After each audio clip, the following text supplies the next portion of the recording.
গাথা, মন্ত্র দিনরাত পাঠ করেও কেন অর্থ বা সুফল আসে না? অনেক উপাসক উপাসিকা আছেন যারা দিনরাত গাথা ও মন্ত্র পাঠ করেন, তারপরও আক্ষেপ করে বলেন, ভান্তে, আমি এত গাথা জপ করি, তবুও আমার কাছে টাকা আসে না কেন? কোনো ফল আসে না কেন? সত্য কথা বলতে গেলে গাথা হলো মনকে শান্ত করা, একাগ্র করা এবং একটি বিষয়ের উপর মনোযোগ কেন্দ্রীভূত করার এবং ও আত্মবিশ্বাস সৃষ্টি করা একটি মানসিক অনুশীলন। মন শান্ত হলে আকাশ থেকে টাকা ঝরে পড়বে, এমনটা কখনোই হয় না। কোনো কাজ না করে শুধু গাথা পাঠ করার মানে নিজের অলসতাকে ধর্মের আড়ালে লুকিয়ে রাখা। অর্থ হলো মূল্য ও পরিশ্রম এর বিনিময়ের ফল।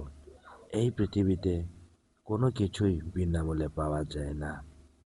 আপনারা যতক্ষণ না মানুষের জন্য, সমাজের জন্য বা পৃথিবীর জন্য কোনো উপকারী কাজ বা মূল্যবান সেবা দিতে পারবেন না, ততক্ষণ কোনো গাথায় আপনার পকেটে টাকা এনে দিতে বা সুফল লাভের উপায় সাফল্য দিতে পারবেন না।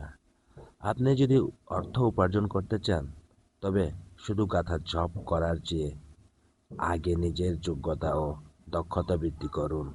তারপর মানুষের উপকারে আসে এমন কাজে নিষ্ঠার সঙ্গে আত্মনিয়োগ করুন।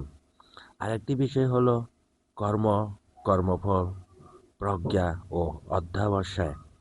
এই তিনটি বিষয় নিশ্চয় শুনেছেন। গাথা জপ করা মানসিকভাবে শুভকর্ম, কুশলকর্ম গঠনে সহায়ক হতে পারে, কিন্তু প্রজ্ঞা ও অধ্যবসায় না থাকলে তার সুফল পূর্ণভাবে পাওয়া যায় না। বর্তমান যুগের বাস্তবতা বোঝার মতো প্রজ্ঞা না থাকলে এবং কঠোর পরিশ্রম করার মতো অধ্যবসায় না থাকলে সেই গাথা একটি ঘুমের ওষুধের চেয়েও বেশি কিছু হবে না। দেবতাগণও এমন কাউকে সাহায্য করেন না যে শুধু বসে বসে প্রার্থনা করে, বরং তারাই সেই ব্যক্তিকে সহায়তা করেন যে আন্তরিকভাবে চেষ্টা ও পরিশ্রম করে। সুতরাং সংক্ষেপে বলতে গেলে ভুল ধারণাগুলো সংশোধন করুন। গাথা জপ করা বন্ধ করবেন না, কিন্তু গাথা জপ শেষ করে বাস্তব জীবনে নেমে আসুন। নিজের কাজে প্রজ্ঞা প্রয়োগ করুন, অধ্যবসায়ের সঙ্গে পরিশ্রম করুন। ধর্মকে দারিদ্র্য থেকে মুক্তি পাওয়ার কোনো শর্টকাট বা সহজ উপায় মনে করবেন না। পরিশ্রমই হলো প্রকৃত মন্ত্র। পরিশ্রমই হলো সৌভাগ্যের প্রসূতি। সর্বসত্তা সুখিত হন্তু, জগতে সকল প্রাণী সুখী হোক।